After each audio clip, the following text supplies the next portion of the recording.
नमस्कार, खबरों की खबर में आपका स्वागत है। सुशांत सिंह राजपूत की मौत की मिस्ट्री में एक अजीबोगरीब ट्विस्ट आ गया है, क्योंकि सीबीआई के हाथ एक ऐसा गवाह आया है जो 13 जून की रात की मिस्ट्री को खोल रहा है। वो बता रहा है कि 13 तारीख की रात उसने क्या देखा। एक चश्मदीद सामने आया है, उसने क्या बताया है, उसके क्या रेमिफिकेशंस हैं, वो मैं आपको आगे बताऊंगा। लेकिन 13 जून की रात की कहानी में एक और विस्फोटक खुलासा नारायण राणे के पुत्र नीतीश राणे ने किया है। जो उनका दावा है वो ये कह रहे हैं कि 13 जून की रात मतलब मौत से चंद घंटों पहले सुशांत सिंह राजपूत के घर महाराष्ट्र का एक मंत्री भी मौजूद था। अब इतने बड़े खुलासे के बाद सीबीआई क्या कदम लेती है, किस तरह से इन्वेस्टिगेशन जाता है आगे, इसके बारे में मैं आपको बताऊंगा। लेकिन एक और बड़ी खबर आई है। ये दीपिका पादुकोण की मैनेजर करिश्मा ये पुलिस के साथ लुका छिपी खेल रही है। एनसीबी लगातार उन्हें समन पे समन भेज रही है और दीपिका पादुकोण की ये मैनेजर लापता हो गई है। न समन का जवाब दे रही है, न घर पे वो मौजूद है, न ही उसके फ़ोन काम कर रहे हैं। वो कहाँ गई? क्या वो किसी ड्रग पेडलर्स के निशाने पे आ गई? क्या डी कंपनी ने इसे लीन लिया, या फिर वो मुंबई में छिपी हुई अपने बॉलीवुड गैंग के इशारों पे, उनके वकीलों के इशारे पे एनसीबी को चकमा देने की कोशिश में लगी हुई है? क्या है पूरी कहानी, इसके बारे में भी आपको आगे बताऊंगा। तीसरी खबर वो और भी चौंकाने वाली है। मुंबई पुलिस कमिश्नर परमवीर सिंह का दिमाग अब लगता है खराब हो गया है, क्योंकि अब वो तहकीकात करते करते, पहले तो वो टॉयलेट पेपर्स के बारे में तहकीकात कर रहा था, अब उसे रिपब्लिक टेलीविज़न चैनल के अंदर न्यूज़ रूम में किस तरह से लोग काम करते हैं इसकी जानकारी चाहिए, उसका उन्हें इन्फॉर्मेशन चाहिए। अब उद्धव ठाकरे की सरकार क्या इस तरह के एक जिसको कह सकते हैं कि डिरेल हो गए पुलिस अधिकारी को मुंबई में पुलिस कमिश्नर बनाए रखना चाहती है? उनकी क्या मजबूरियां हैं? शरद पवार का क्या रोल है? इसके बारे में भी आगे चर्चा करूंगा। लेकिन सबसे पहले बात करते हैं सुशांत सिंह राजपूत की मौत से जुड़ी कुछ खबरों की, जिसे लेकर बवाल मचा हुआ है। वो कई सारे टेलीविज़न चैनल जो पहले से ही ये भविष्यवेत्ता बन गए थे, एस्ट्रोलॉजर बन गए थे, कोई साइकेट्रिस्ट बन गया था, जो लगातार इस बात को कह रहे थे कि सुशांत सिंह राजपूत तो एक फेल्ड एक्टर था, उसे काम नहीं मिल रहा था, डिप्रेशन का शिकार था, और तरह तरह की बातें करके ये लोग प्रोग्राम बना रहे थे। वैसे मैं आपको बता दूं, एक दिन पहले ही इन लोगों ने माफ़ी मांगी है इस तरह के रिपोर्ट करने के लिए। लेकिन जो अब नई बात सामने आई है, वो सीबीआई के सामने एक गवाह ने इस बात को बताया है कि किस तरीके से 13 तारीख की रात वहाँ क्या क्या हुआ, कैसे उसने रिया चक्रवर्ती को सुशांत सिंह राजपूत के साथ उसे देखा था। सीबीआई इतने दिनों, और जब से ये डॉक्टर सुधीर गुप्ता की रिपोर्ट आई है, वो एम्स की मेडिकल रिपोर्ट के बाद से जिस तरह से खबर आनी बंद हो गई थी, तो इसका मतलब ये है कि खबर तो आनी बंद हो गई थी, लेकिन सीबीआई अपने काम पे लगी हुई थी।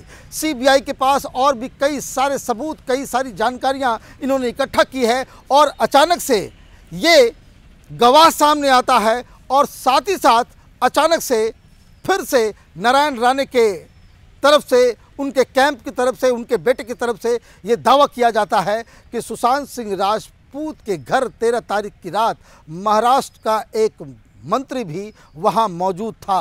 क्या वो युवा मंत्री था? क्या वो शिवसेना का मंत्री था? क्या वो उद्धव ठाकरे का करीबी था? ये सारे सवाल और जवाब नारायण राणे और उनके बेटे को सीबीआई को बताना होगा। लेकिन समझने वाली बात यह है कि एक तरफ एक गवाह सामने आता है, और दूसरी तरफ नारायण राणे की तरफ से, उनकी टीम की तरफ से ये बातें कही जाती है।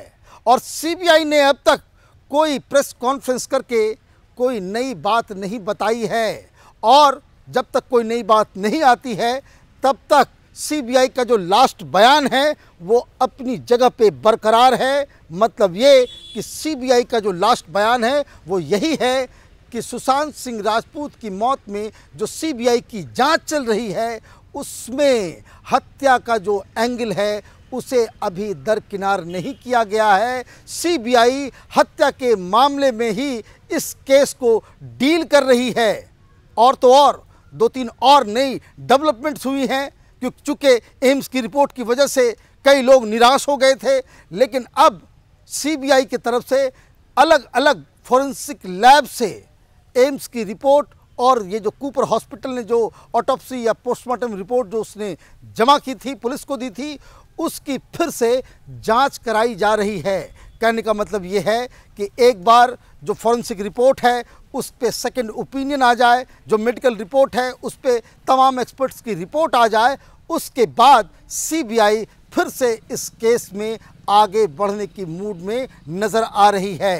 कहने का मतलब ये है वो तमाम लोग जो ये कह रहे थे कि सुशांत सिंह राजपूत ने खुदकुशी कर ली है, ये थ्योरी देने वाले लोग, ये महेश भट्ट, बॉलीवुड गैंग जैसे लोग, इन लोगों को एक बहुत बड़ा झटका लगा है। बॉलीवुड गैंग को यह झटका सिर्फ सीबीआई की तरफ से ही नहीं लगी है, एनसीबी की भी कार्रवाई अब तेज हो गई है। हमने पिछले प्रोग्राम में बताया था किस तरह से एनसीबी ने फिर से उन चैप्टर्स को खंगालना शुरू किया है। और इसमें एक अजीबोगरीब बात यह आई कि दीपिका पादुकोण के मैनेजर करिश्मा को कई बार एनसीबी ने समन किया, कई बार पूछताछ के लिए बुलाया, लेकिन वो बिल्कुल नदारद हो गई है। न उसके फ़ोन काम कर रहे हैं, न वो अपने घर में नज़र आ रही है, न ही वो समन का कोई रिस्पांस दे रही है। वो कहाँ गायब है? क्या इसके पीछे कोई बहुत बड़ा राज है?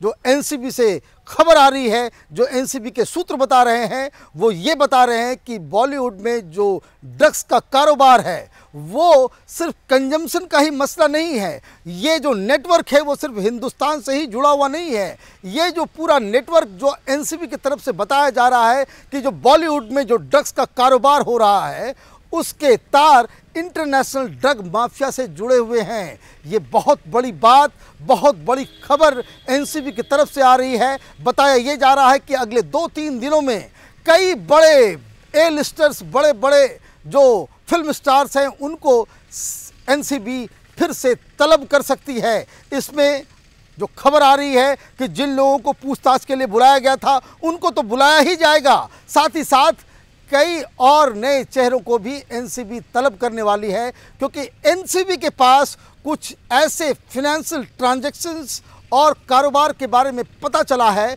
जिससे इस बात की पुष्टि हो रही है, जिससे एनसीबी को ये लग रहा है कि ये जो मुंबई के अंदर में ड्रग्स कार्टेल काम कर रहा है वो दरअसल एक कोई मुंबई में ऑपरेट करने वाला, कोई पार्टीज ऑर्गेनाइज करने वाला ये रैकेट नहीं है, बल्कि इसके तार इंटरनेशनल ड्रग माफिया से जुड़े हुए हैं। मतलब ये मुंबई में अंधेर नगरी चौपट राजा, किस तरह से वहाँ पे सरकार चल रही है, किस तरह से उद्धव ठाकरे के नाक के नीचे, परमवीर सिंह के नाक के नीचे वहाँ ड्रग्स का पूरा खुला खेल चल रहा था, ये अब एनसीबी इसकी तलाश में जुट गई है।